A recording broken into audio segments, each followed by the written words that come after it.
Mr. Elliott is an interesting character. He started out saying, you know, the defendant hit Burrell over the head, the defendant stabbed Burrell, and when they asked him if the defendant was in the courtroom, he said no. The first day of his testimony, he said both times, no, the defendant, you know, the person who I call the defendant is not in the courtroom. The second day of his testimony, he changed his mind, and he said, yes, I believe the defendant is in the courtroom and that he's sitting at defense counsel's table.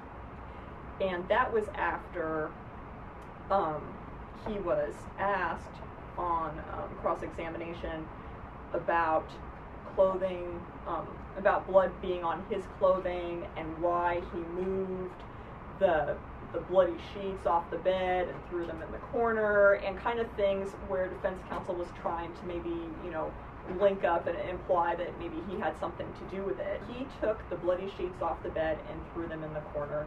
As far as the bloody clothing, at the very beginning of his testimony, he said, I work at a place where I get blood on me, on my clothing on a regular basis, and it was someplace where they grind up like cattle bones or something to use in dog food, and so apparently that's a somewhat bloody job, and he said that, you know, he gets blood on his clothes that way. So everything about it was that he was there, he had blood just as much as Mr. Rhodes.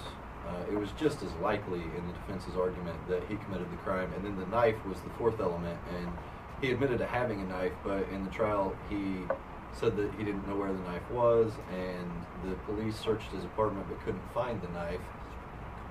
It seemed to me like the defense attorney was kind of surprised by Mr. Elliott's testimony. It seemed like he was prepped to be hard on him, and then when he got up there and he failed to identify the defendant, it seemed like that threw him for a curve, and he didn't really know what to do. He didn't want to go... He probably had it in his mind to attack him hard and try to lay out the fact that it's just as likely that he did it, but then when he didn't identify him, he had to change tack, and then he ultimately never made these points in front of the jury.